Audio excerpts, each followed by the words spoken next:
Libreville. L'Assemblée Le Filet du Maître, 6 à Sotega, au pavé, organise 4 jours de renouvellement d'esprit.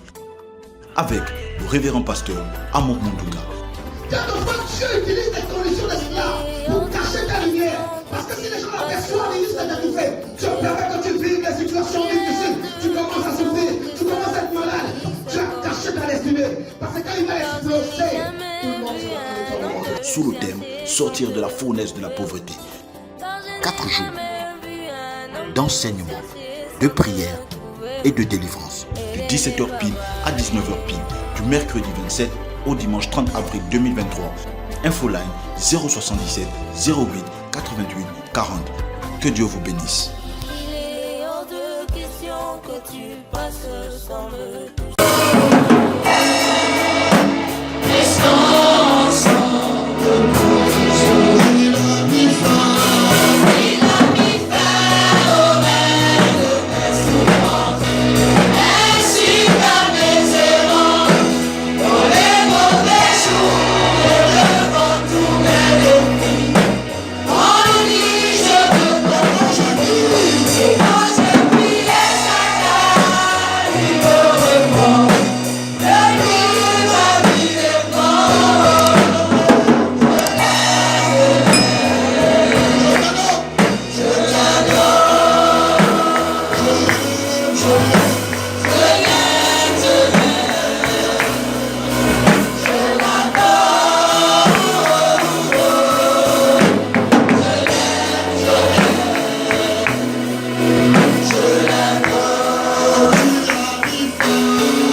es tout puissant. Je sens couler la gloire. Je sens couler la gloire. Je vois tomber tous les déboires. Je sens renaître mes espoirs. Sans renaître mes espoirs. Je me répands devant mon roi. Oh là là. Je suis au cœur de ma victoire. Est-ce qu'on peut reprendre ça? Dans les parvis du Dieu vivant.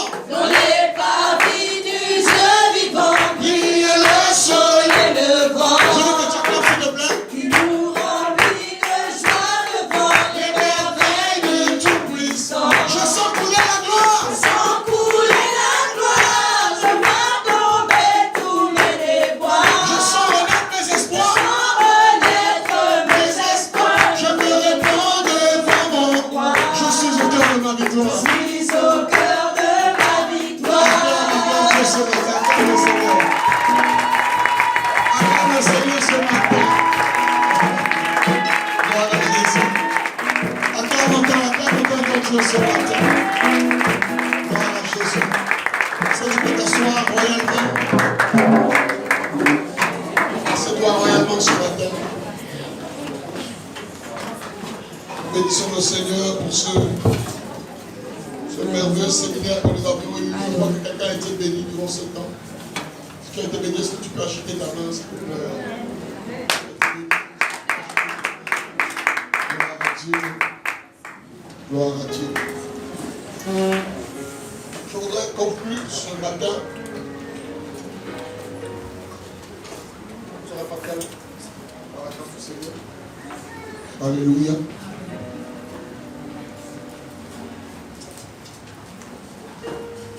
Le thème de notre séminaire, c'était sortir de la pauvreté. Je crois que quelqu'un a été béni parce que nous avons enseigné sur l'Église. Je crois donc que tu as été béni. Alléluia.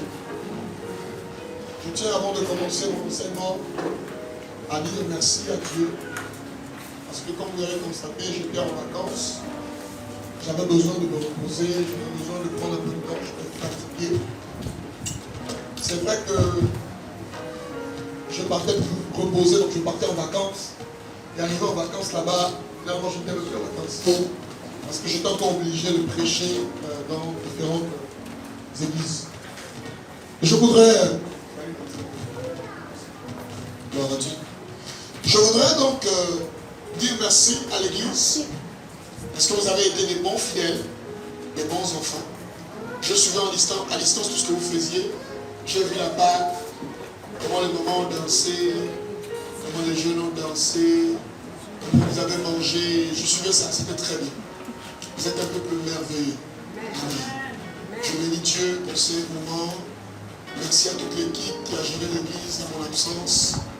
Je prie que le Seigneur vous fasse grandir en sagesse, en grâce et en stature, afin que davantage vous embrassez ce genre de responsabilité. Amen. Ça a été un moment merveilleux pour moi, j'en avais besoin, j'en avais vraiment, vraiment besoin. Et je bénis le Seigneur qui m'a ouvert cette porte. Je pense que lorsque Dieu ouvre une porte, il ne l'ouvre pas pour la fermer. Il l'ouvre afin qu'elle demeure. Amen. Et j'annonce que les choses importantes vont commencer.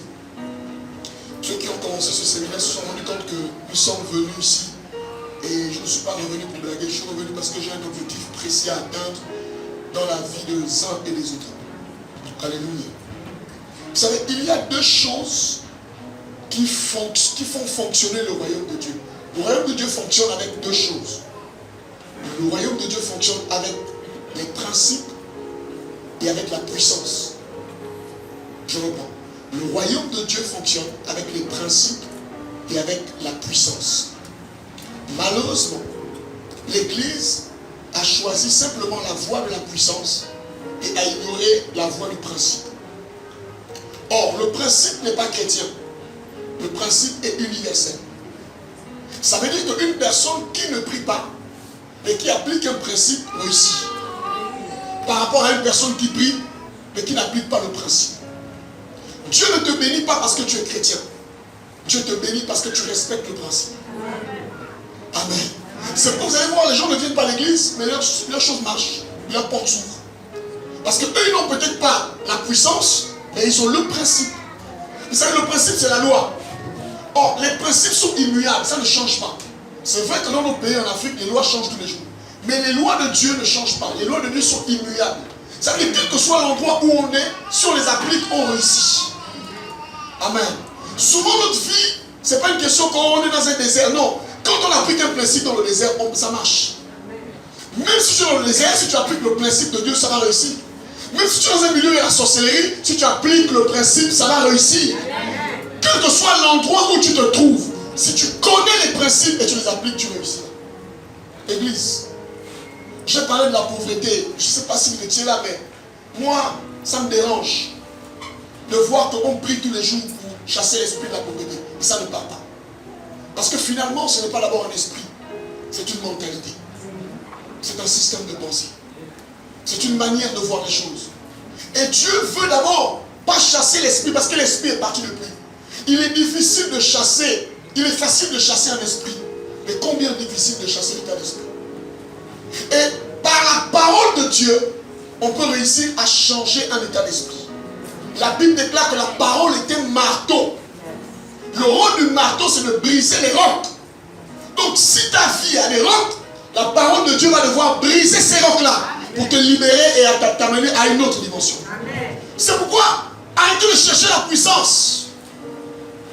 Arrêtez de chercher la puissance, parce que la puissance se cache dans la parole de Dieu. La Bible dit au commencement, Dieu a créé. Dieu n'a pas agi, Dieu a créé. Mais Dieu a créé par la parole. Est-ce que tu es là sur la table? Ça veut dire que si tu reçois la parole est capable de créer des choses dans ta vie, de changer, de faire shifter ta vie. Amen. Mais les gens ne croient pas à la parole. Ils croient à la tradition. Ils croient aux chants du village. Ils croient aux habitudes qu'ils ont reçues de leurs parents. Ils ont placé leur tradition au-dessus de la parole. Non, il faut replacer la parole au-dessus de vos traditions. Alléluia. Moi, je ne veux pas une église des pauvres. Parce que j'ai découvert que la pauvreté est un péché. Oui, la pauvreté est un péché. On a vu hier, les gens dorment et ils prient pour que Dieu les bénisse. On a vu hier un peu de sommeil, un peu de croiser les bras. Et la pauvreté te surprendra comme un vol. Tu n'es pas pauvre parce que les esprits de ta grand-mère te possèdent. Tu es pauvre parce que tu es paresseux et paresseuse. Amen. Je disais hier que vous prenez votre téléphone, vous vous connectez, vous partez sur Facebook pour aller écouter la vie des gens. Oh, qu'elle a fait ça, qu'elle a fait ça. Tu es là, tu ne connais pas préparer. Tu es là, tu as la grâce pour ouvrir les affaires. Mais tu ne connais pas qu'il y a des gens qui ont appris avant toi. Vous savez, quand une personne a réussi avant nous, on a besoin de révélation. On a seulement besoin d'imitation. Amen. Tu ne peux pas forcément réussir. Non, Seigneur, parle-moi. Il y a des gens qui ont fait ce que toi tu veux faire. Va les imiter.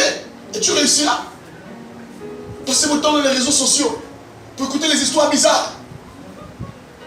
Vous gaspillez vos méga octets. Et votre vie ne change pas. Mais il est temps que ta vie change. J'ai dit, il est temps que ta vie change. Vous savez, la vie change quand on commence à avoir une bonne discipline.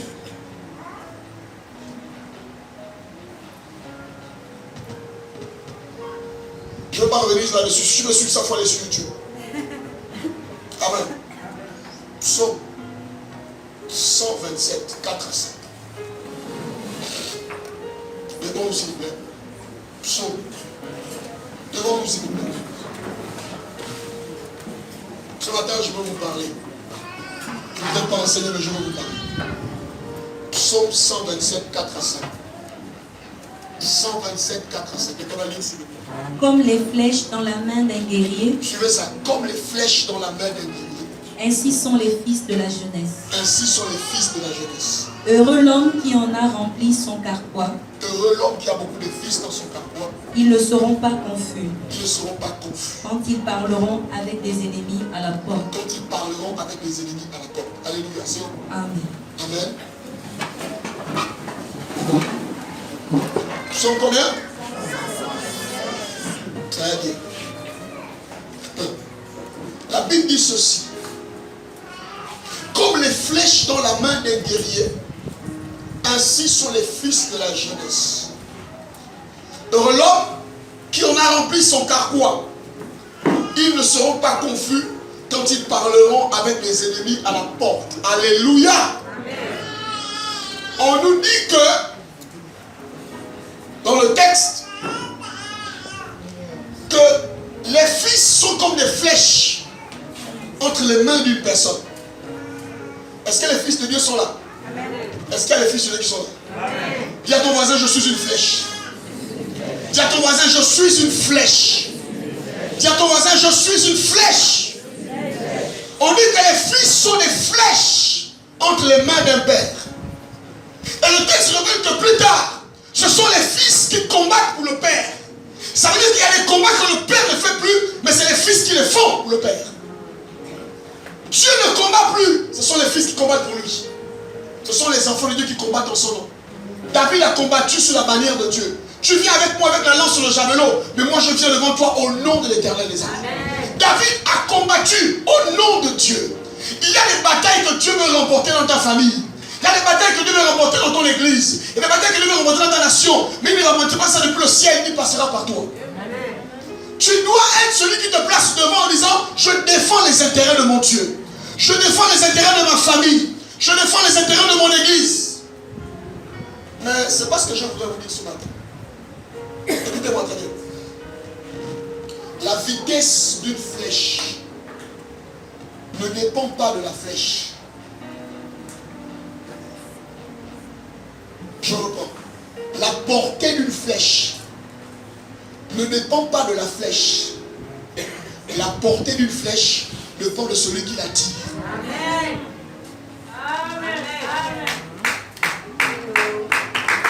Écoute-moi.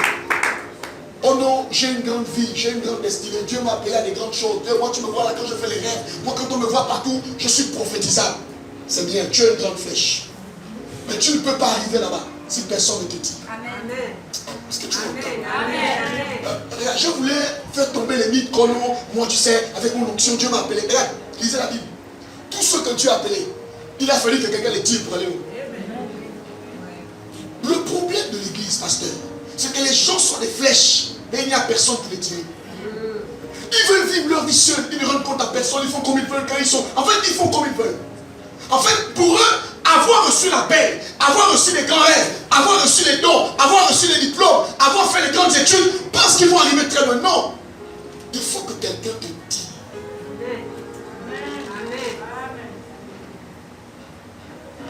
Tu ne peux pas aller loin dans ta vie si tu n'as personne qui te tire. Tu es une flèche, mais tu es seul. Une flèche ne peut pas aller loin seule. Je ne doute pas que tu sois une flèche. Je ne doute pas que Dieu t'ait appelé. Je crois en ça. Mais je doute fort que tu ailles loin seul. Amen. Est-ce que tu es là? Amen. Est-ce que tu es là? Amen. Et les gens qui disent que moi, ma vie, je fais comme je veux. Levez les mains. Moi, il n'y a que Dieu qui me parle. Levez les mains. Pasteur Thibault, c'est Moïse qui a tiré Josué. Josué était appelé de Dieu. Et c'est Moïse qui l'a tiré pour qu'il aille très loin. Tu peux être appelé à aller loin, mais il faut que quelqu'un te tire. Ça veut dire que la destinée dépend des connexions que nous avons. Il y a des rencontres que tu dois faire. Quand Dieu t'accorde la grâce d'avoir quelqu'un que tu reconnais que cette personne peut me tirer, sois sérieuse. Amen. Il ne faut pas être orgueilleux. Il ne faut pas, oh non, moi tu sais, moi ma vie c'est le Seigneur. Tu risques de tourner en rond pendant des années. Amen. Personne ne vient qu'en tombant du ciel. On a besoin de quelqu'un pour nous amener très loin. Amen. Mais l'orgueil des humains fait que même s'il reconnaît que tu peux être l'arc, parce que en fait, la flèche pour qu'elle aille loin, elle a besoin de l'arc. Tu as besoin de reconnaître que dans ce domaine de ma vie, j'ai besoin de telle personne comme un arc pour me pousser. Mais toi, tu n'as personne. Toi, tu es opportuniste. Toi, quand tu te demandes avec quelqu'un, c'est parce que tu veux avoir quelque chose. Quand tu fais une amitié, c'est parce que tu as des intérêts. Tu ne peux pas aller loin dans la vie. Il faut bien qu'on te tire. Il faut bien qu'on te présente. L'apôtre Paul, Dieu s'est révélé à lui à Damas. Tu es un serviteur que j'ai appelé, mais il a fallu que Ananias prie pour lui. Ananias n'était pas un homme qu'on connaissait, il a imposé les mains. Paul guérit. Mais en plus de cela, c'est Barnabas qui a pris Paul et qui l'a emmené devant les apôtres pour Paul avait reçu l'appel, mais il ne pouvait pas accéder au lieu des apôtres seuls. Il a fallu que Barnabas le tire pour l'amener chez les apôtres. Qui est ton Barnabas? Qui est ton Barnabas? Qui te tire?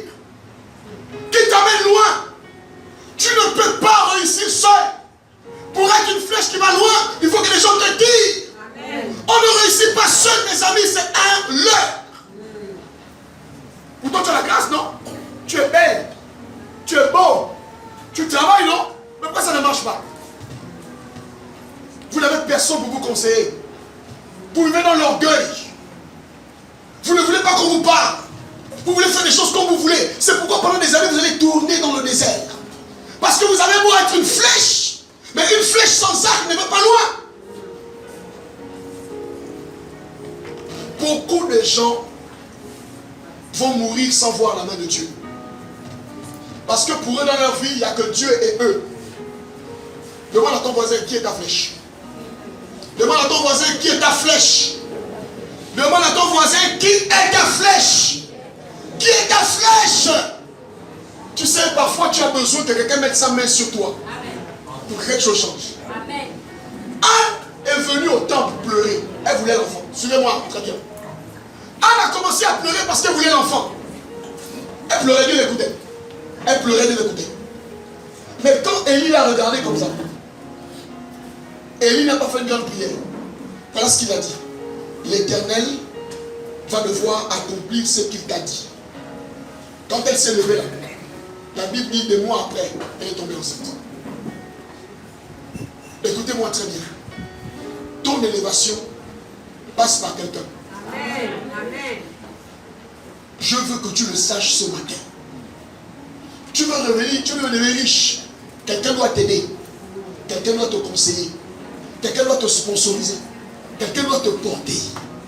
Si tu es orgueilleux, tu n'iras pas loin. Est-ce que tu peux accorder ça?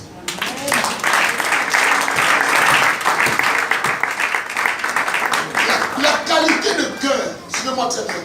La qualité de cœur est très importante lorsque Dieu veut nous amener très loin. Amen. Beaucoup pensent que Dieu est influencé par les apparences, mais non. La qualité de cœur. J'en parlerai, l'humilité. L'humilité n'est pas un sentiment. L'humilité, c'est un état de cœur. Amen. Reconnaître que c'est vrai que Seigneur, j'ai tout ça, mais je ne peux pas arriver. C'est déjà ça l'humilité. Reconnaître que j'ai des projets, je veux réussir, mais je ne peux pas aller seul. C'est ça l'humilité.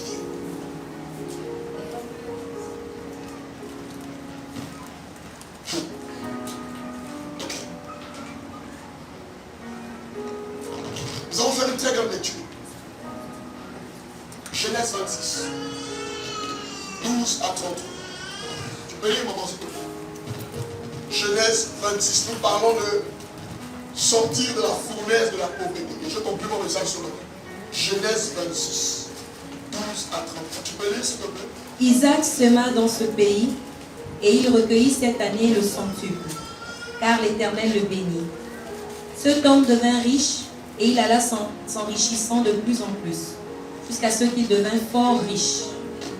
Il avait des troupeaux de menu bétail et des troupeaux de gros bétail, et un grand nombre de serviteurs. Aussi les Philistins lui portèrent envie. Tous les puits qu'avaient creusés les serviteurs de son père du temps d'Abraham, son père, les Philistins les comblèrent et les remplirent de poussière. Et Abimelech dit à Isaac, « Va-t'en de chez nous, car tu es beaucoup plus puissant que nous. » Verset 17. Isaac partit de là et campa dans la vallée de Guérar, où il s'établit. Isaac creusa de nouveau les puits d'eau qu'on avait creusés du temps d'Abraham, son père, et qu'avaient comblés les Philistins après la mort d'Abraham, et il leur donna les mêmes noms que son père leur avait donnés. Les serviteurs d'Isaac creusèrent encore dans la vallée, et y trouvèrent un puits d'eau vive. Verset 20. Les bergers de Guérar querellèrent les bergers d'Isaac en disant, « L'eau est à nous. » Et il donna au puits le nom d'Essek, parce qu'il s'était disputé avec lui. Ses serviteurs creusèrent un autre puits, au sujet duquel on chercha aussi une querelle, et il l'appela Sitna. Verset 22.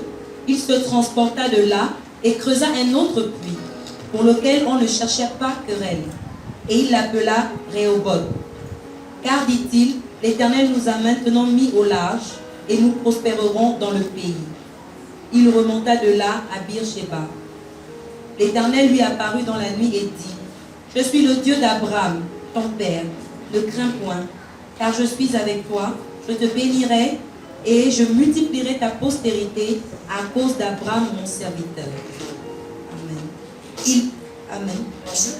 Il bâtit là un autel, invoqua le nom de l'Éternel et y dressa sa tente. Les serviteurs d'Isaac y creusèrent un puits.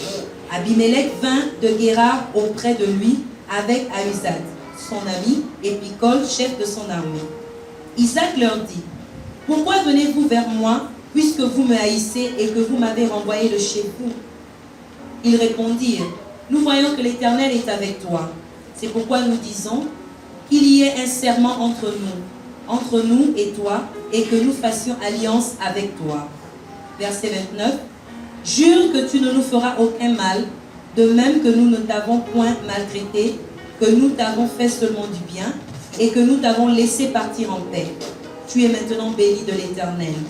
Isaac leur fit un festin, et ils mangèrent et burent.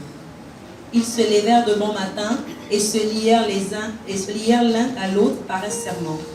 Isaac les laissa partir, et ils le quittèrent en paix. Verset 32. Ce même jour, les serviteurs d'Isaac vinrent lui parler du puits qu'il creusait et lui dirent, nous avons trouvé de l'eau. Et il l'appela Shiba. C'est pourquoi on a donné à la ville le nom de Beersheba jusqu'à ce jour. Ésaü, âgé de 40 ans. Amen. Alléluia. Amen. Alléluia. Amen. Amen. Amen. J'ai lu la Bible. J'ai expliqué ça hier. 500 versets parlent de quoi? La prière. Combien de versets parlent de l'argent et des finances? Combien? 2000 versets. 500 versets sur la prière. 2000 versets sur la prospérité, la richesse et autres. Combien de paraboles que Jésus a parlé? Il a écrit combien de paraboles? Combien? 37 paraboles. Combien de paraboles parlent des finances? 23. Un quotient de 61%. Donc, on doit être sûr d'une chose. Dieu ne peut pas prendre plaisir à une personne qui vit dans la pauvreté. C'est clair. Maintenant, comprenons maintenant comment est-ce qu'on devient prospère. Parce que la prospérité ne sortit pas par la prière. On a vu ceux qui sont venus qu'on commence par quoi c'est? 1. Le travail. 2. Quoi c'est? L'épargne. 3. Quoi c'est? L'investissement. Le travail, l'épargne et l'investissement. Alléluia. Maintenant, nous allons toucher aujourd'hui, hier nous avons parlé de l'aspect spirituel de l'argent.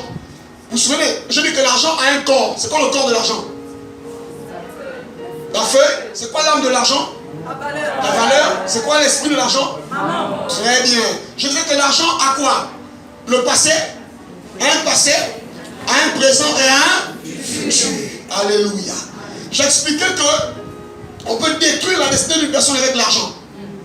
J'expliquais que ce n'est pas tous les billets de banque qu'on ramasse. J'expliquais comment on peut tuer quelqu'un en mettant les billets au sol. Tu sors le matin, tu ramasses l'argent, mais si l'argent là est chargé, ta vie est gaspillée, simplement. Et en fait, ta vie n'est pas gaspillée que tu vas devenir fou. Non. L'argent que tu étais destiné de gagner sur la terre, c'est transféré dans la vie d'une autre personne par l'occultisme. Amen. Vous me regardez comme ça, mais c'est vrai. Il y a aussi un autre type de personnes, vous travaillez, mais vous ne réalisez rien avec l'argent. Parce que si quelqu'un prend l'argent et vous paye, la plupart des gens qui vous payent leur argent ont travaillé leur argent. Et quand tu arrives à prendre l'argent que tu prends pour aller travailler, pour aller vivre avec ça, tu as du mal à joindre les deux bouts. Parce que tu penses qu'il t'a remis l'argent, mais l'argent qu'il t'a remis était un argent travaillé. Donc tu prends bien l'argent entre tes mains. Malheureusement, tu ne peux pas rien faire avec ça. Pourquoi? Parce que ce n'est pas l'argent simple. C'est pourquoi même vous qui faites des business, qui avez des affaires, vous avez des entreprises, les gens viennent, ils gardent leur voiture, ils font des trucs. Quand ils vous payent, attention. Vous travaillez pour les gens, il y a un marché, ils donnent 400 millions. Tu prends, tu commences à danser. Attention. Parce que tu peux gagner 400 millions et à la fin, tu retrouves que tu es dans la misère. Est-ce que tu es là ce matin? Il y a des gens pour te payer, d'abord pour te payer, ils te fait tourner. Mais ils te payent parfois à contre-goutte. D'abord même 30 000, d'abord même 40 000. Et quand tu te rends compte à la fin, tu n'as rien fait. Pourquoi? Parce que l'argent a un esprit. On appelle l'esprit là, maman. On va prier pour ça ce matin. Alléluia. Amen. Mais je voudrais parler du fils d'Abraham, Isaac. Son père l'a tout donné. Normalement, il n'avait pas besoin de travailler parce que c'était un héritier, n'est-ce pas? Mais il devait pérenniser l'héritage. Il devait se créer sa propre fortune. Il devait dans le Seigneur. Les maisons de ton père, ce ne sont pas tes maisons. Si ton père meurt, il te laisse les maisons. Ce que tu dois faire, c'est quoi? Tu dois enrichir. Tu dois amener la valeur des maisons là à shifter. Mais la plupart des héritiers, qu'est-ce qu'ils font? Ils gaspillent. Ils bousillent. Isaac est un type d'homme qui a compris le principe de la richesse. La Bible déclare que Dieu a commencé à le bénir. Et Dieu, dès que Dieu a commencé à le bénir, automatiquement il y a eu des problèmes. Vous devez le savoir. L'une des raisons pour lesquelles Dieu ne commence pas à vous faire exploser, c'est parce qu'il sait que vous n'êtes pas capable de supporter la contestation. Lorsque vous commencez à changer de vie, c'est là où vous allez commencer à connaître qui sont vos vrais ennemis. Amen. Isaac était bien avec des gens. Mais dès qu'il a commencé à avoir une vie différente des autres, ils ont commencé à faire des problèmes. Ils ont commencé à faire des problèmes.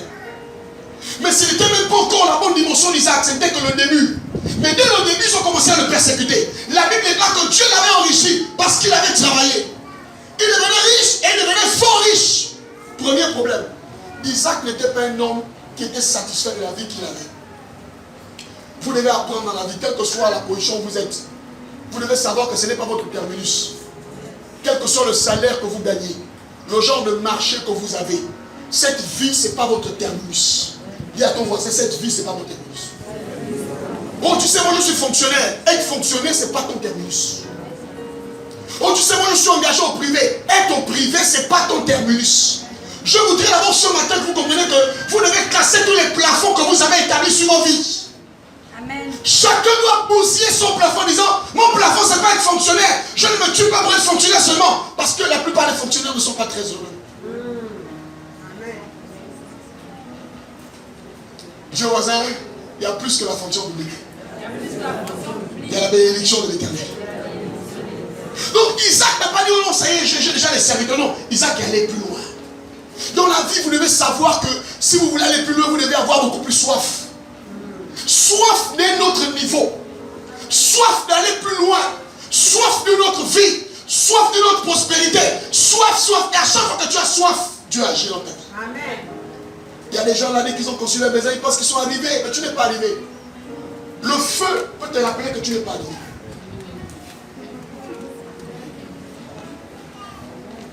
Est-ce que tu es là ce matin? Amen. Est-ce que tu es là ce matin? Amen. Je voulais prier ce matin avec vous pour que vous ayez la mentalité d'Isaac. Alors ce qui m'intéresse, c'est que Isaac a commencé à se battre pour ses puits. C'était des choses que son père avait léguées. Son père a légué ça, mais il fallait travailler. Isaac a creusé les puits. Dans la vie, tous ceux qui ne savent pas se battre ne réussissent pas. Parce que la vie n'est pas facile. Vous devez savoir qu'il y a la part de Dieu et il y a la part de l'homme. Lorsque vous priez pour que Dieu vous élève, demandez à Dieu, Seigneur, quelle est ma part dans l'élévation? Est-ce que tu es là ce matin? Demande à ton voisin, quelle est ta part dans l'élévation? Demande à ton voisin, quelle est ta part dans l'élévation? Parce que si tu ne fais pas ta part, tu vas attendre la prophétie et la prophétie ne va pas s'accomplir. Non pas parce que Dieu n'a pas parlé, mais parce que tu n'as pas fait ta part. Touche ton voisin, tu lui fais ta part. Touche ton voisin, tu lui fais ta part. Touche ton voisin, tu lui fais ta part. Dieu a manifesté la puissance dans la vie d'Isaac parce qu'Isaac a travaillé. Ainsi, ceux qui veulent voir la puissance de Dieu doivent commencer à agir. La puissance de Dieu dans les affaires n'agit pas pour ceux qui dorment. Si tu veux voir Dieu à l'œuvre, tu dois commencer à poser les actes qui attirent la présence de Dieu. Est-ce que tu m'entends ce matin? Est-ce que tu m'entends ce matin? Il a creusé le premier puits. Les gens sont venus, ils ont bouché. Tu as commencé une affaire, ça n'a pas marché. Tu dis, Dieu ne veut pas que je fasse des affaires. Dieu veut que je change autre chose. Non, mon frère, tu n'as pas compris comment ça fonctionne. Si on bouche le premier puits, il y a un second puits que tu peux creuser. Si tu échoues dans la première tentative de l'entreprise, la seconde tentative sera peut-être la meilleure. Donc, à chaque fois que tu rencontres une adversité, Ça ne doit pas t'amener à reculer. L'adversité doit t'amener à redoubler l'effort. Est-ce que je te parle? Amen. Est-ce que je te parle? Amen. Pourquoi à chaque fois que tu rencontres une difficulté, tu recules? Pourquoi à chaque fois qu'il y a une opposition, tu recules? L'opposition ne doit pas te faire reculer. L'opposition doit te rappeler que le bonheur, c'est devant. Et si Isaac creuse un puits, ça ne marche pas. Mais il creuse encore un autre puits. Le puits qu'il creuse, il vient encore, il bouche le puits en question. À chaque fois qu'il découvre un nouveau puits, les ennemis viennent boucher les trous. On appelle ça comment dans l'église? Genre à chaque fois que tu fais un truc, ça n'avance pas, on appelle ça comment? Le non-accomplissement, l'esprit du non-accomplissement, l'esprit de quoi encore? L'esprit du blocage, l'esprit de quoi encore? Écoutez-moi très bien, écoutez cette déclaration. Ta vie est un échec parce que tu veux être un échec. Amen. Lisez la Bible. Dieu n'a jamais prévu que ce sera facile. Dieu n'a jamais dit que quand tu vas devenir, il sera facile. Non, Dieu a dit que ce sera difficile. Mais c'est dans la difficulté que Dieu te forge. En fait, ce qui se passe, c'est quoi? C'est que Dieu ne révèle jamais ta dimension définitive de l'ennemi. Il ne te la révèle pas à toi et même aux autres. Au début, il te montre que tu es sur le bon chemin. Le signe qu'on est sur le bon chemin, c'est que quand on fait une chose, ça ne marche pas. Amen. Oh, tu veux quoi? Le signe qu'on est un homme d'affaires, c'est quand on ouvre une entreprise, on nous escorte, l'entreprise tombe. Oh. Oh. Regardez comment il me regarde. Le signe que tu as appelé à faire le commerce, c'est que tu ouvres une boutique, on n'est pas la boutique d'abord, ça tombe en faillite, ça bouscule comme ça ferme même. C'est le signe que tu as appelé pour les affaires. Amen.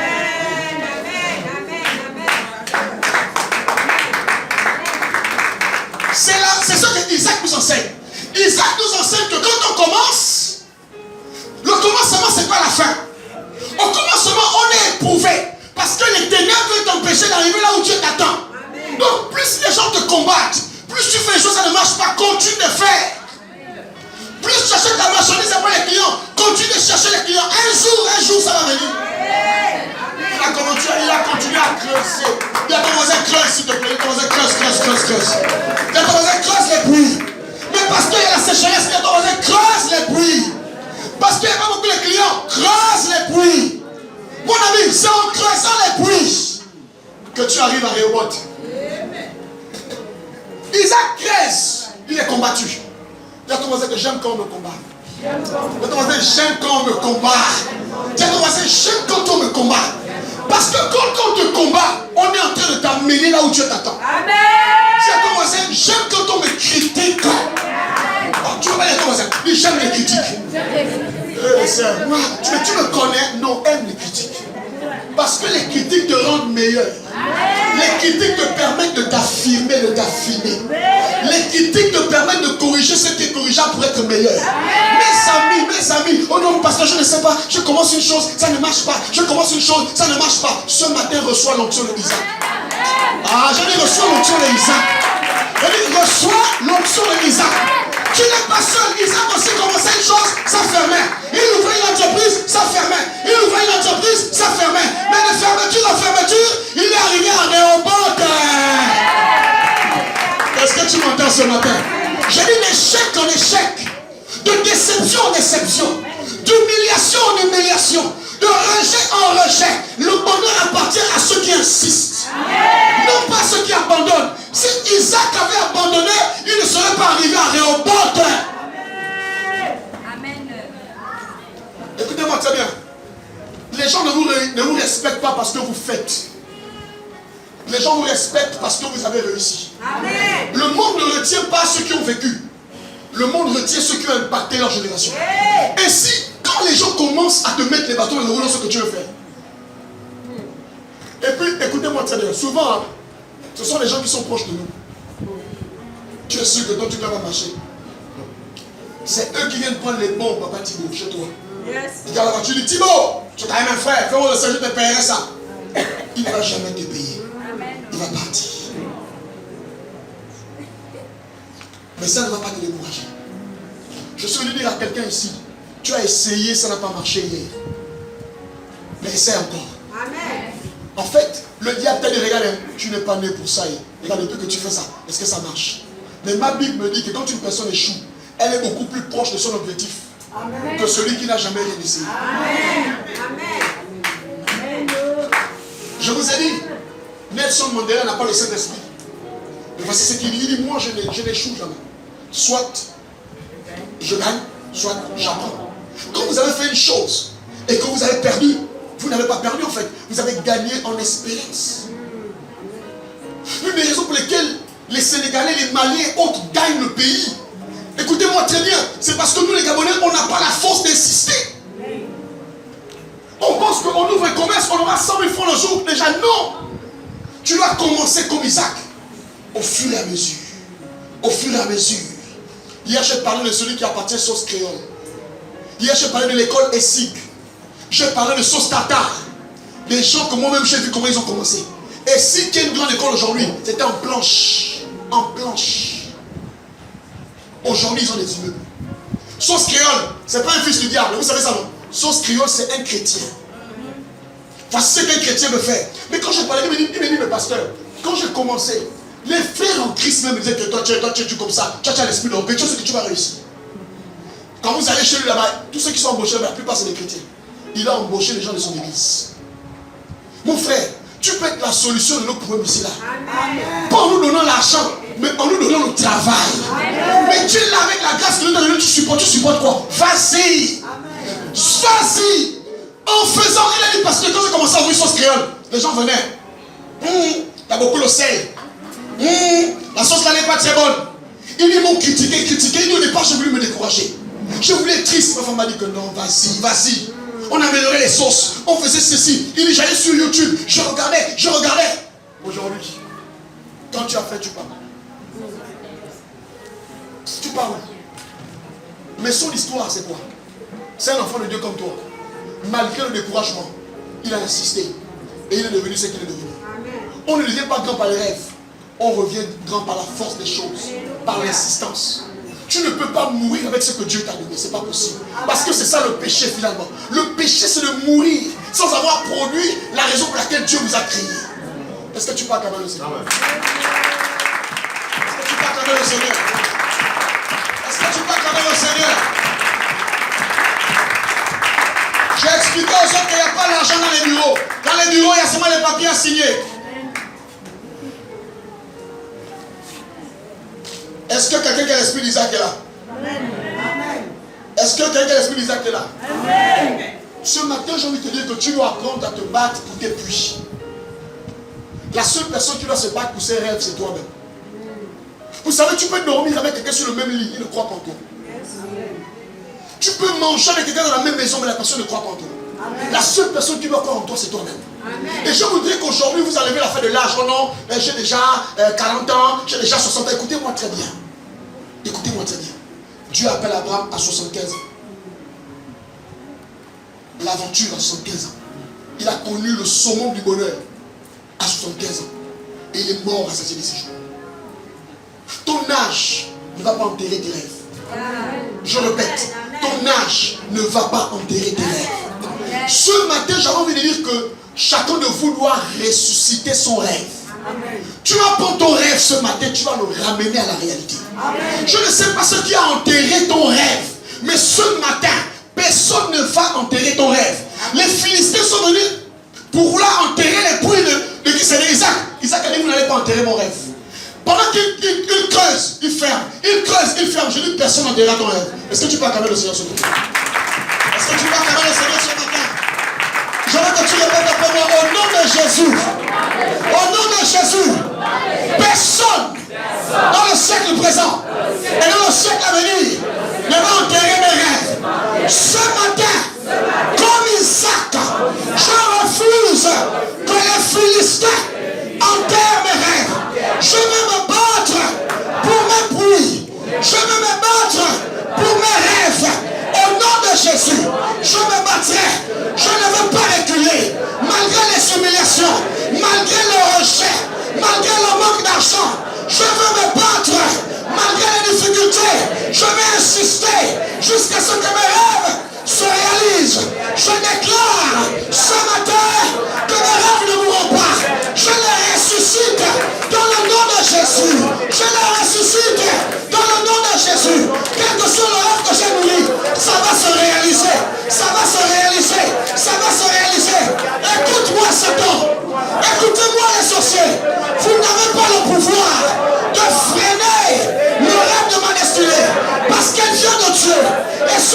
tuer finit par s'accomplir. Est-ce que tu peux acclamer très fort le roi ce matin? Est-ce que tu peux acclamer très fort le roi ce matin? Est-ce qu'il y a des gens ici qui ont décidé de vouloir voyager, aller vivre à l'étranger? Est-ce que tu es là? Viens, je prie pour toi. Viens, je prie pour toi. Son rêve va se réaliser. Viens, je prie pour toi. Dans la vie, vous allez rencontrer les Philistins. Vous allez rencontrer des gens qui vont vous dire: mais non, mais tu sais, c'est pas ton rêve. Tu sais, tu es déjà trop grand. Les Philistins ont une mentalité. Les Philistins ne croient pas en toi. Les Philistins croient que ton rêve est trop grand. Et ils veulent te garder. Mais j'aime l'esprit d'Isaac. Et c'est cet esprit qu'on a besoin d'avoir. L'esprit qui te dit: c'est vrai que les gens ont parlé, mais qu'est-ce que tu as dit? C'est vrai qu'il y a le rapport des hommes, mais où est le rapport de Dieu? C'est vrai que les gens ont donné toutes les données physiques, naturelles, financières, moi tu ne peux pas. Relationnelles, moi tu ne peux pas. C'est vrai tout ça. Mais tout ça c'est pour boucher tes puits. Mais heureusement que ce matin, tes puits ne seront pas bouchés. Je dis heureusement que ce matin, ton puits ne sera pas bouché au nom de Jésus.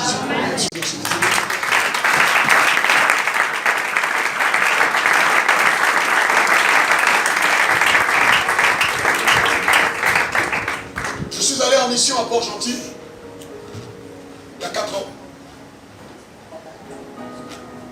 Dans une petite église.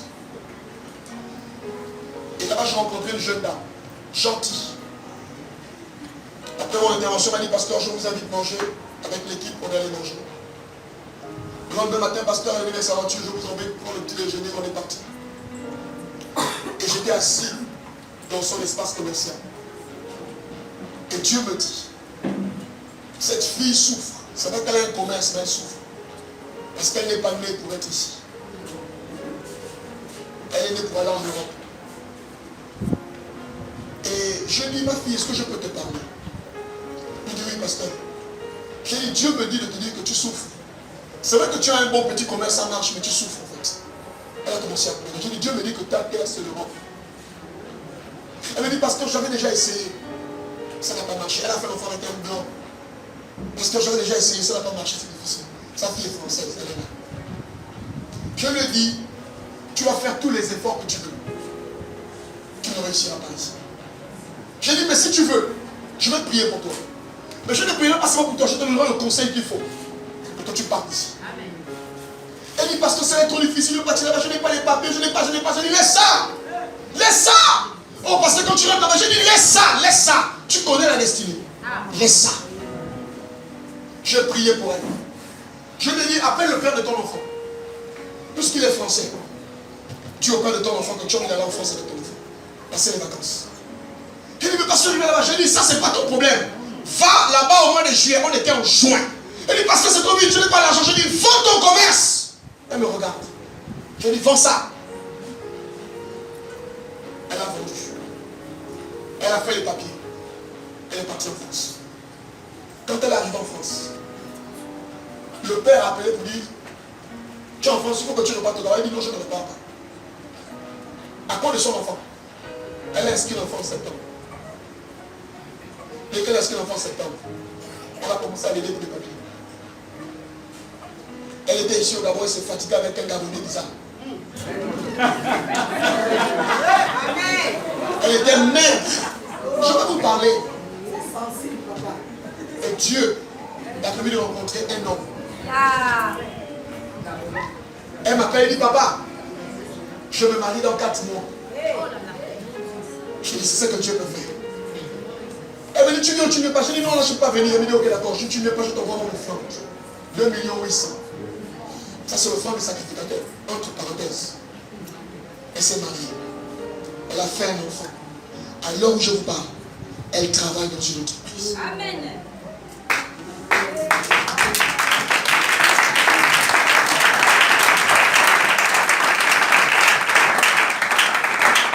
Elle voulait garder son commerce ici pour aider sa famille. Sauf qu'elle ne pouvait pas aider sa famille étant ici. Il y a des gens qui veulent bien aider leur famille, mais ils sont mal situés pour les aider. Parfois Dieu peut t'amener loin. Et là aujourd'hui, papa, j'aide ma mère, j'aide mes frères. Je les ai même fait monter en Europe. Parfois tu souffres. C'est parce que tu n'es pas sur la terre où Dieu t'attend. Amen. Change de terre Amen. et tu verras ta richesse. Acclame le Seigneur. Mais j'ai aussi dit certaines personnes font la mendicité en Europe. J'ai prêché dans un pays, j'ai dit, si tu n'es pas appelé pour être ici, arrête de supporter le foie cadeau dans ton pays. Autant il y a des gens qui sont destinés à aller là-bas, autant il y a des gens qui sont destinés à venir ici. C'est un croisement. C'est le mercato spirituel. Je lui fais, mendicité ici, là c'est pas bon. Je vois les gens, papa, pasteur. Je dis non, tu ne peux pas être né pour faire la mendicité. Ça veut dire que tu n'es pas sur ta terre, même s'il y a la clim, même s'il y a la neige, repars au pays. Il faut juste être sensible. Vous savez, la Bible dit, Jésus dit dans Matthieu 11, verset 28, il dit, prenez mon joug qui est léger et recevez mes instructions. Les gens aiment prendre seulement le joug, mais ils refusent l'instruction. L'instruction apporte la bénédiction. Amen. Quand tu reçois l'instruction, tu souffres moins. La Bible déclare qu'il y avait la famine pendant 3 ans. Dieu a dit à Élie, va au torrent de Kérit. Car là, il y a moi là. Car là, il y a moi là. J'enverrai un corbeau pour te nourrir. Vous savez, le corbeau est un carnivore. Le carnivore mange la viande. Et la Bible révèle que le corbeau ne nourrit pas ses enfants. Le corbeau, c'est le genre de parents, quand il a la nourriture, il mange d'abord lui-même. Maintenant, le reste là, il donne aux enfants. Dieu lui dit que je nourris les enfants du corbeau. Le corbeau est avare. Mais Dieu demande à un animal avare de prendre la viande qu'il aurait dû manger. L'animal n'a pas mangé ça. Parce que normalement, il devait manger ça, parce qu'il a mangé la viande. Il a mis ça dans sa bouche. Écoutez bien mon enseignement ce matin. Il est parti, pas n'importe où, là, au torrent. Là où Dieu avait donné rendez-vous à Élie. C'est là où le corbeau est venu. Il dit à Élie, c'est pour toi. Quelquefois, nous manquons la grâce. Parce que nous ne sommes pas là où Dieu nous attend. On est partout. Mais quand tu es là où Dieu t'attend, le corbeau viendra avec la viande. Il ne mangera pas ce qui t'appartient. Il ne prendra pas parce que Dieu ordonne à un corbeau de te nourrir là où il t'a placé. Il y a des gens que Dieu a ordonné de te faire du bien. Mais sauf que tu n'es pas au bon endroit. Donc tu souffres. C'est pas parce que tu veux souffrir, mais parce que tu n'es pas au bon endroit. Reçois l'instruction. Va au torrent de Kérit. Parce que là-bas, il y a un rendez-vous avec un corbeau. Un corbeau. Qu'est-ce que ça veut dire? Quand on est au bon endroit, Dieu utilise n'importe qui pour le faire. Amen. Quand on est au bon endroit, ce n'est pas la prière. Tu as l'impression que tu as beaucoup prié, la barrière laissé passer. Mais quand tu es au bon endroit, tu as l'impression qu'il y a une accélération des choses. Mais parce que pourtant je ne prie même pas. Mais non, ce n'est pas que tu ne pries pas. Tu es à l'endroit où Dieu t'attend. C'est pourquoi les corbeaux viennent. Parce que Dieu a ordonné aux corbeaux de te nourrir. Et le corbeau, finalement, le torrent a séché. Et il dit, mais il n'y a plus le torrent, il n'y a plus l'eau, il n'y a plus la nourriture. Il écoute encore une voix qui lui dit, lève-toi. Va à Serepta. On dit Dieu est formidable. Dieu est formidable. Il dit va à Serepta. Pourquoi? Parce que là-bas encore, viens-moi là. Viens-moi là. J'ai ordonné à une veuve qui n'avait rien. Mais ce qu'elle avait, c'était pour toi. Il paraît qu'il y a des gens qui n'ont pas d'argent. Frère, quand tu n'as pas d'argent et que tu es là, il y a quelqu'un qui a ça. Mais c'est pour toi. Acclame le Seigneur. Acclame le Seigneur. Acclame le Seigneur. Acclame le Seigneur. Je dis acclame le Seigneur. C'est un problème de positionnement. Lorsque tu es bien positionné, la femme qui n'a rien va prendre le peu de nourriture qu'elle a. Elle va donner parce qu'il y a une personne qui marche sous l'ordre de Dieu. Elle ne sait pas pourquoi elle te donne, mais elle te donne parce qu'elle est sous l'ordre de Dieu. Tu n'es pas obligé de coucher avec les hommes. Oh, mais ce pays-là, il faut coucher avec les gens, c'est faux. Il y a des gens à qui Dieu a ordonné. Tu ne sais pas pourquoi, mais il a envie de te faire du bien. Tu ne sais pas pourquoi, mais parce que tu es là et Dieu a ordonné. Amen. Est-ce que tu peux acclamer le Seigneur? Est-ce que tu peux acclamer le Seigneur? Quand Élie arrive, Élie se dit que ça va être une femme avec beaucoup d'argent. C'est une veuve. Mais une veuve qui ne savait pas qu'elle était sous l'ordre de Dieu. Yes. Elle marchait vers Élie, elle ne comprenait pas pourquoi elle faisait du bien à Élie. Vous savez, quelquefois dans la vie, quand vous n'avez rien, ne commencez pas à pleurer. Dis à Dieu, je sais que tu as ordonné que quelqu'un me fasse du bien. Je sais que tu as ordonné qu'une personne signe mon contrat. Je sais que tu as ordonné qu'une personne facilite mon voyage. Je sais que tu as ordonné. Seigneur, je ne veux pas beaucoup de choses. Celui que tu as ordonné, envoie-le à cet endroit. Est-ce que je peux te parler ce matin? J'ai dit celui que tu as ordonné. Celui que tu as ordonné. Le problème, c'est que les gens commencent à penser à leur argent. Ah, mais je n'ai pas l'argent. Mais je n'ai pas les relations. Mais je n'ai personne. Tu as quelqu'un, celui qui ordonne. Est-ce que tu peux acclamer le Seigneur? Est-ce que tu peux acclamer le Seigneur? Est-ce que tu peux acclamer le Seigneur? Je suis venu te dire que la personne le veuille ou non, elle va te voir t'aider. Que la personne t'aime ou pas, elle va t'aider. Ce matin, je vais prier pour les gens qui ont les affaires, qui veulent avoir, qui veulent organiser ou ouvrir des affaires mais qui n'ont pas les moyens. Ça veut dire que tu as la chose, mais tu n'as pas les moyens. On va prier. Aussi vrai que la Bible dit que Dieu a ordonné à une veuve, que Dieu a ordonné à des corbeaux. Le même Dieu qui a ordonné va ordonner quelqu'un pour te donner le capital que tu as besoin avec exactitude. Est-ce que je te parle ce matin? Est-ce que je te parle ce matin? Est-ce que je te parle ce matin? Est-ce que je te parle ce matin? Quand je voyageais, je n'avais même pas assez d'argent parce qu'en fait l'église n'a pas continué à prêter le mobilier. Je voyage non. Seigneur, je voyage, pardon. Les choses, la fatigue, c'est pas bon. Quand je suis arrivé là-bas, le pays où je suis parti, après, frère, j'avais fait mes calculs, je vais payer ça, je vais payer ça. Quand j'arrive là, Dieu avait ordonné à quelqu'un. Là où les autres dépensent près de 5 millions, entre le tourisme, les voyages, les malades, tout. Dieu a ordonné à quelqu'un. Mon ami, prends-lui là. Prends-lui là. Occupe-toi de lui. Ainsi, tout mon séjour a été payé. Tout mon séjour. J'ai mangé ce que je voulais. Tout mon séjour. Je me demandais, Seigneur, est-ce que je mérite une aussi grande grâce? Il dit, tu le mérites. Parce que j'ai ordonné à cet homme de te faire. Amen. Je suis monté dans une voiture, je roulais comme je suis rien d'important. Je me suis dit, est-ce que je mérite ça? Dieu me dit, quand tu marches avec moi, j'ordonne. Je ne connaissais personne là-bas. Mais Dieu connaissait quelqu'un là-bas. C'est un homme que je suis ici. Il y a quelques années, il est venu prêcher ici, il est parti comme ça. Mais arrivé là-bas, c'est un homme puissant. Il dit, pasteur, qu'est-ce que tu veux? Je rentre dans un shopping. Il me dit, tu n'achètes rien ici. Choisis. Peu importe le prix de la chaussure, le prix du manteau, je paye. Mais toi, tu commences à dire, oh, je n'ai pas, Seigneur, tu vois, là, je n'ai que 300 000 francs. Je veux partir là, je fais comme un mon frère. Dieu dit, sors de la maison de ton père. Amen. Parce que quand tu pars, Dieu a ordonné à quelqu'un. Je sais que tu te poses des questions, mais quand je veux partir, je fais comment? Arrête de trop calculer. Arrête de trop calculer. Écoute l'instruction. Si tu écoutes l'instruction, ça va marcher. Est-ce que tu peux acclamer le Seigneur? Moi, ce matin, je suis venu lancer un défi à ta foi. Tu as trop eu peur. Tu as peur de l'aventure. Tu as peur d'avancer. Tu as peur de t'engager. Tu calcules trop. Mais avec Dieu, celui qui calcule échoue. Amen. À un moment donné dans la vie, il faut dire, Seigneur, j'y vais. Comment le corbeau va me nourrir alors que le corbeau, c'est un animal impur? Et Élie connaissait le corbeau. Il sait que le corbeau est impur. Mais Élie se dit, impur ou pas impur, ce que Dieu fait. Ce que Dieu fait m'éveille. Ce que Dieu fait me dépasse. Ce que Dieu fait. Ce que Dieu fait m'émerveille. Ce que Dieu fait me dépasse. Ce que Dieu fait me dépasse.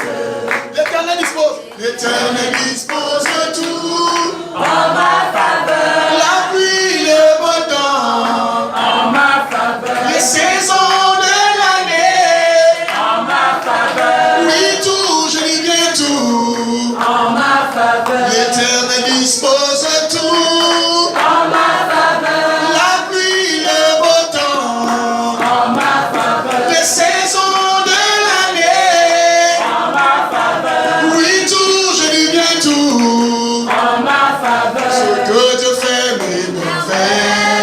Est-ce que tu peux chanter avec moi? Ce que Dieu fait m'émerveille. Ce que Dieu fait me dépasse.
semaine, elle m'a raconté une histoire bizarre.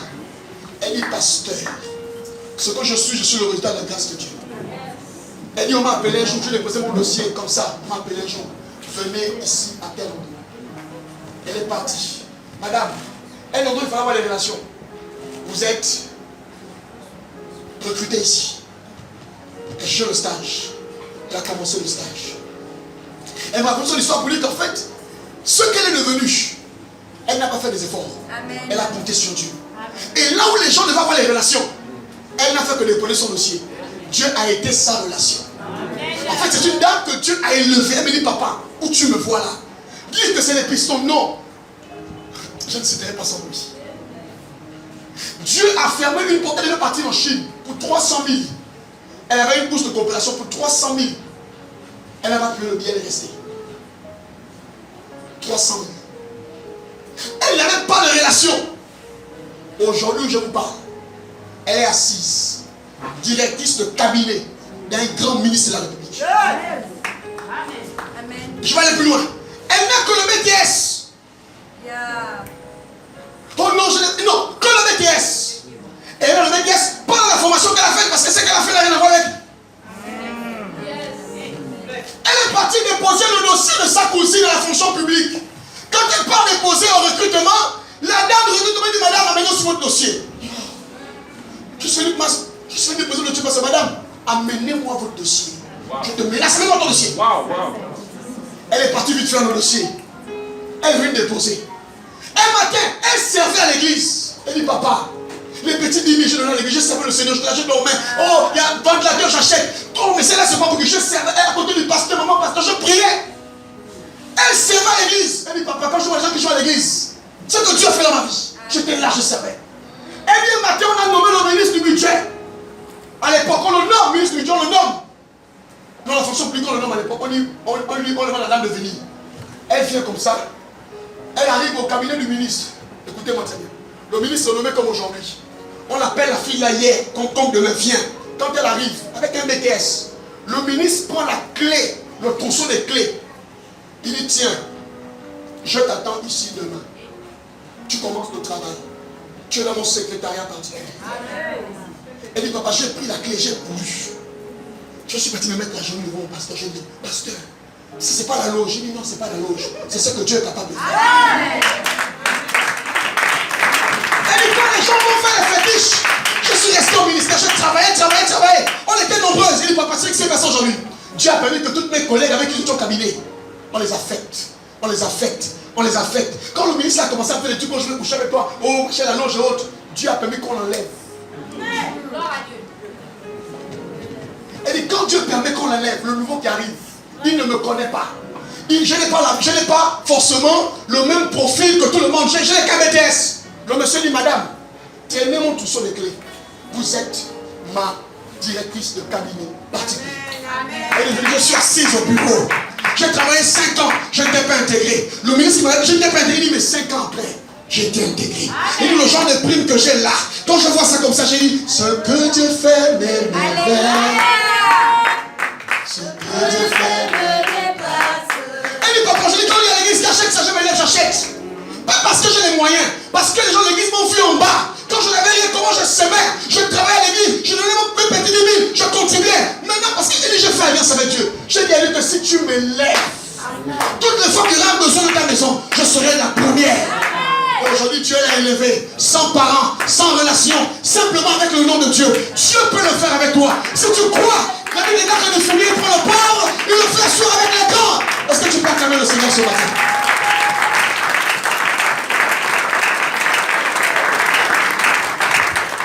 C'est le Dieu que je prie. C'est comme ça qu'il agit.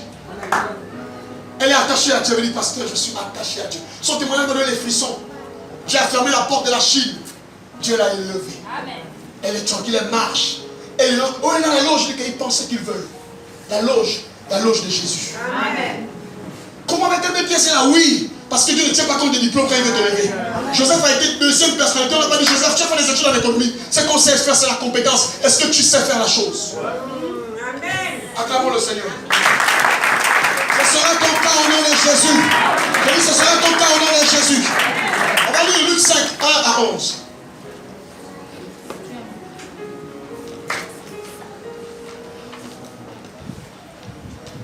5 à 11. Vous pouvez lire?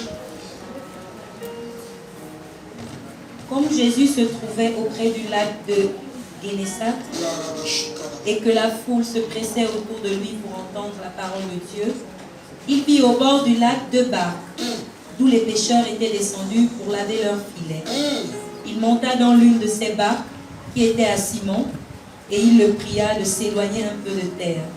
Puis il s'assit, et de la barque il enseignait la foule. Oh là là.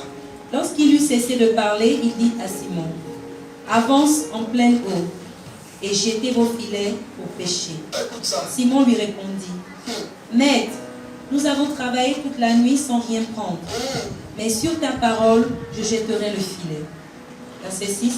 L'ayant jeté, ils prirent une grande quantité de poissons, et leurs filets se rompaient. Ils firent signe à leurs compagnons qu'ils étaient dans l'autre barque de venir les aider. Ils vinrent et ils remplirent les 2 barques au point qu'elles enfonçaient.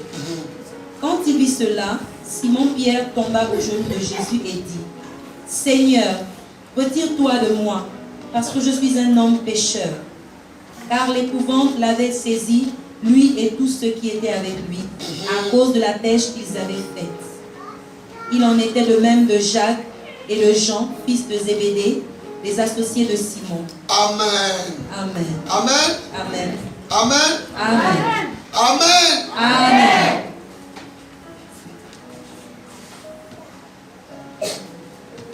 Depuis quand un charpentier peut conseiller à un pécheur? Jésus est charpentier. Pierre est pécheur. Le père de Pierre est pécheur. Sa mère est pécheur. Ses frères sont des pécheurs. C'est un professionnel. Sauf que le professionnel a travaillé toute la nuit. La bonne pêche se fait la nuit. L'expérience de Pierre ne lui a pas produit la richesse. L'expérience ne lui a pas produit la prospérité. La Bible dit s'est levé le matin. Il a commencé à laver les filets. Vous savez, il y a une frustration de se lever le matin, partir au travail, revenir, et puis on n'est même pas capable d'être heureux avec ce qu'on vit. L'esprit de dur labeur. Les Gabonais vivent dans la dure labeur, on souffre. Et on est là, on travaille, on ne fait que payer les factures, on travaille.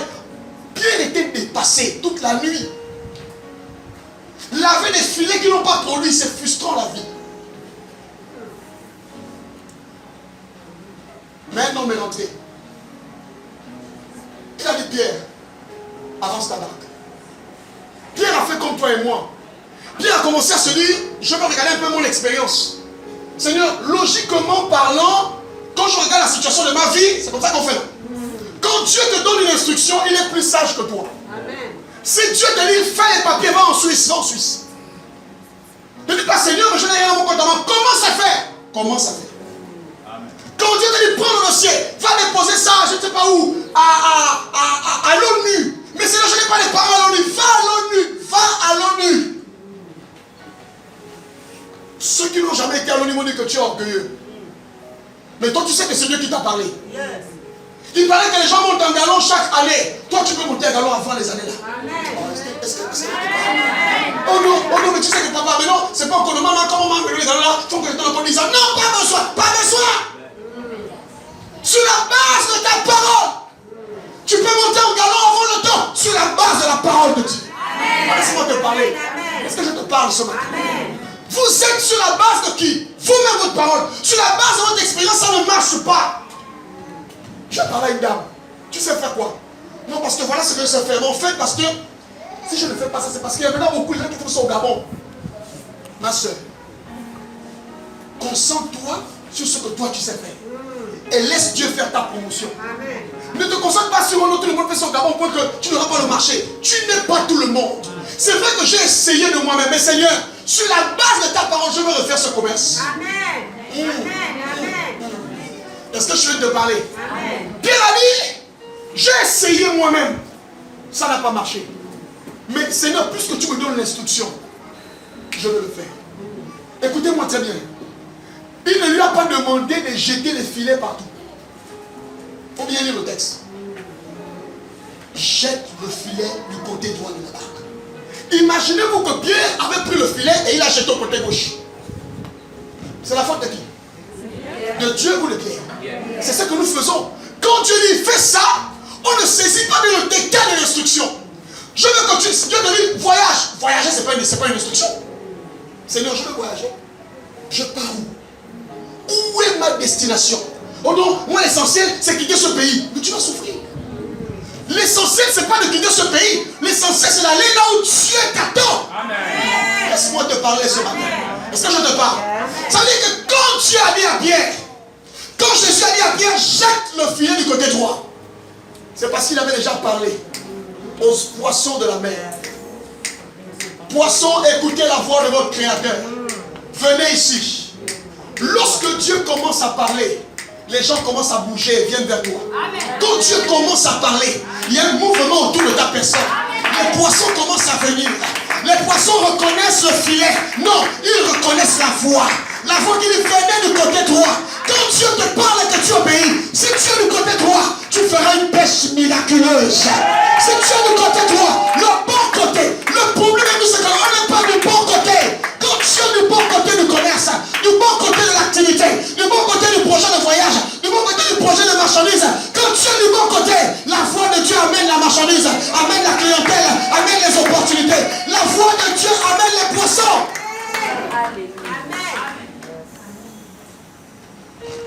Je crois que la voix de Dieu parle pour toi depuis. Mais tu as jeté le filet du côté gauche. Mais Dieu te veut le côté droit. Oh pasteur, je souffre. Amène ton filet au côté droit. Pose ça au côté droit. Mets ça au côté droit. Au côté droit, tu auras le poisson que tu veux. Pierre a seulement obéi. Pierre ne connaissait pas par quel mécanisme. Vous savez, quand on obéit à Dieu, on ne sait pas comment ça se passe. Mais Dieu lui-même le perd dans le surnaturel. Il crée des systèmes. Il crée des rencontres. La Bible dit que c'est le mec de la nature. Quand il dit, la chose arrive. Quand Dieu est d'accord avec toi, quelqu'un est parti à l'hôpital sans argent. Et à l'hôpital là-bas, on n'accouche pas si on n'a pas l'argent. Il est parti sans argent. Dieu le voici. Où est l'argent? Madame, je n'ai pas l'argent. Il commence à parler mal. Qui est là? Les pauvres. Je sors. Quand elle était en train de sortir, Dieu lui a dit, tu vas aller accoucher à l'hôpital. Mais sinon, je n'ai pas l'argent. Vas-y. Elle est rentrée. Donc, elle trouve l'infirmière nerveuse, méchante. Elle dit, c'est sûr que c'est la voix de mon entendu. Parce que Dieu ne peut pas m'appeler ici. Et puis l'infirmière là me menace. C'est pas Dieu. Elle dit, pasteur, quand je me retourne pour sortir, je vois une dame. Oh ma fille, ça va. Et tu ressembles à ma fille. Oh, tu es enceinte. Ma une fille que j'avais perdue. C'est comment tu vas où? Oh maman, je te partir. Ma fille, je m'occupe de toi. Allez. Je paye tout. Je paye tout. Occupez William, je paye tout. Occupez William. Elle dit, papa, j'ai accouché. Jusqu'à j'ai accouché. On m'a amené la voiture pour me transporter. Je ne connaissais pas cette femme. L'infirmière avec la honte. Elle dit, je ne faisais qu'adorer Jésus. Je dis, Dieu est merveilleux. Ne sois pas sage à tes propres yeux. Quand Dieu te dit fais quelque chose, c'est parce qu'il a déjà parlé aux poissons pour dire, venez dans le filet de Pierre. Venez dans le filet de Pierre. Venez dans le filet de Pierre. Venez dans le filet de Pierre. L'abondance est une question d'instruction, pas une question d'effort. Il a fait des efforts, ça n'a pas marché. Mais il a obéi à l'instruction, ça a marché. Tu souffres, pas parce que tu fais beaucoup d'efforts. Tu souffres parce que tu n'entends pas Dieu.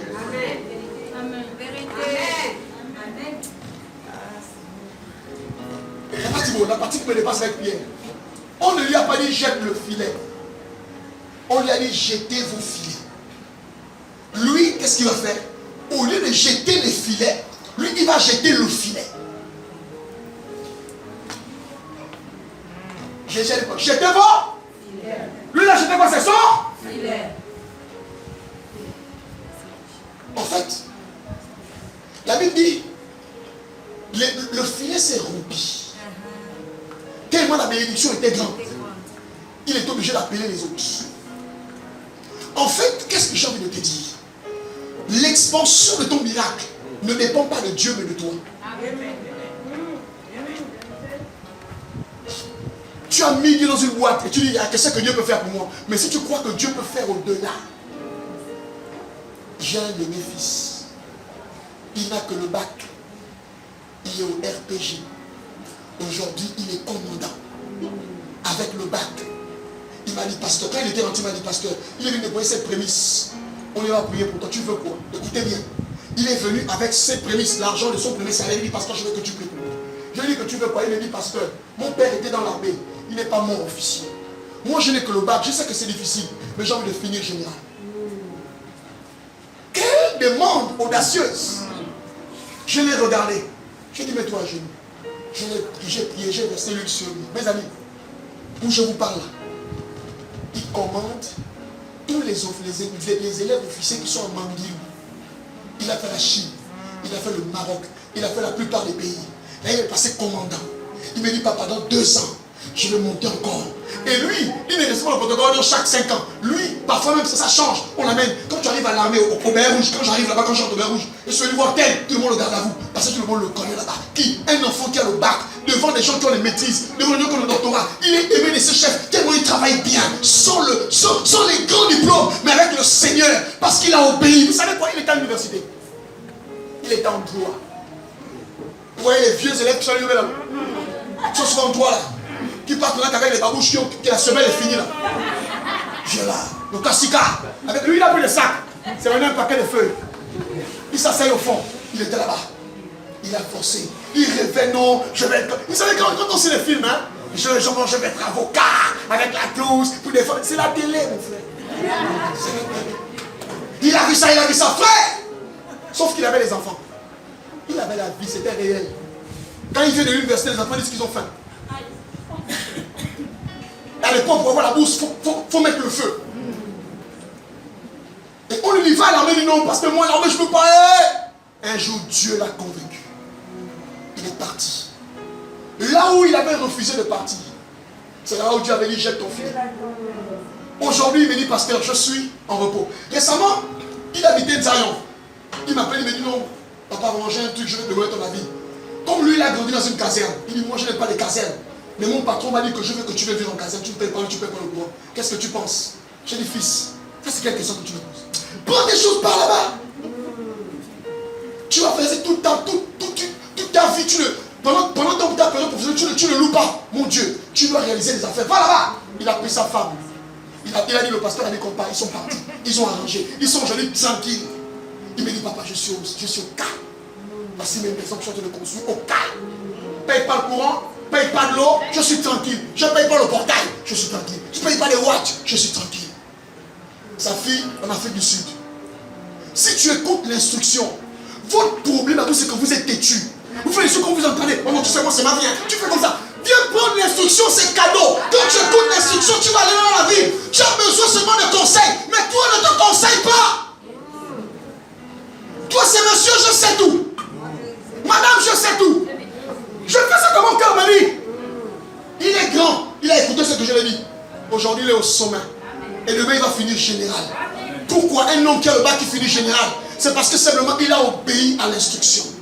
Mes amis, ce que Dieu ne fait dans ta vie ne dépend pas de lui mais de toi. Parce que Dieu a déjà tout disposé. Parfois, on souffre, on est là, on souffre. Mais on a besoin d'un conseil, mes amis. Si tu écoutes, jette le filet du côté droit. Tu auras les poissons. Vous savez ce que le prophète a dit à Adam, à la veuve? Va chercher les vases. Cours dehors, cherche les vases. Rentre dans la maison, remplis les vases. La Bible dit ceci. L'huile a arrêté de couler quand les vases sont terminés. Amen. L'huile vient du prophète. C'est l'onction de l'homme de Dieu. Les vases, c'est les efforts de la personne. Donc aussi longtemps qu'elle avait des vases, elle aurait pu remplir toute la maison. Mais comme les vases sont finis, l'huile s'est arrêtée. Qu'est-ce que ça veut dire? Dieu est capable de t'amener très loin. Mais tout dépend de ce que toi tu es capable de voir. Amen. Est-ce que tu acceptes que ton âge ne va pas te bloquer? Et est-ce que tu acceptes, même si tu as mal commencé, que tu peux bien finir? Est-ce que tu acceptes que tu as pris un mauvais départ? Mais écoute, la Bible ne considère plus ce qui est ancien. Parce que je fais quelque chose sur le point d'arriver. Amen. J'ai dit à mes parents que c'est trop tard, vous ne pouvez plus me manger. Vous ne pouvez plus me bloquer. Vous savez pourquoi? Parce que dans ma tête, j'ai dit, j'irai dans les nations. J'irai dans les pays que je veux. Et comme j'ai dit ça, Dieu m'a dit que celui qui a le mandat a le visa. Et j'irai. À chaque fois que je mets mes pieds dans un pays, je dis Seigneur merci parce que ce qui m'a permis de venir ici, c'est que j'irai plus loin. La sorcellerie te bloque parce qu'on a réussi à te faire penser que tu ne peux pas. Mais si tu es tombé, relève-toi. Si tes finances ne marchent pas, tes finances peuvent être restaurées au nom de Jésus. Prends les bonnes décisions pour tes finances. Arrête de gaspiller l'argent pour les habits, pour les tissages, pour les trucs qui n'en valent pas la peine, pour des aides inutiles. Il y a des gens qu'on n'aide pas. Je le répète, il y a des gens qu'on n'aide pas. Amen.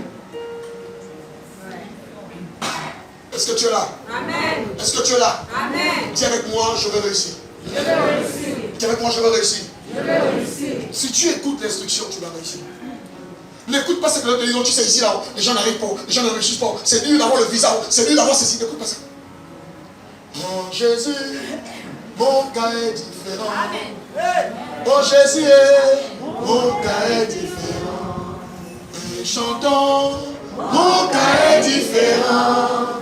Avec Jésus, mon cas est différent. Je le dis, mon cas est différent. Je le dis, mon cas est différent.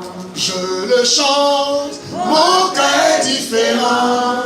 Avec Jésus, mon cas est différent. Je le dis, mon cas est différent. Je le dis, mon cas est différent. Oui, je le crois, mon cas est différent.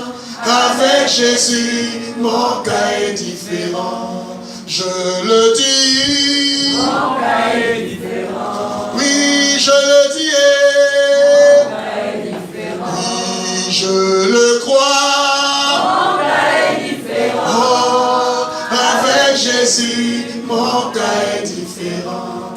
Lorsque les autres doivent traverser la même situation, réfléchis et sache que ton cas est différent. Lorsque ton dossier est parti avec les autres, mets-toi debout et tu dis mon cas est différent.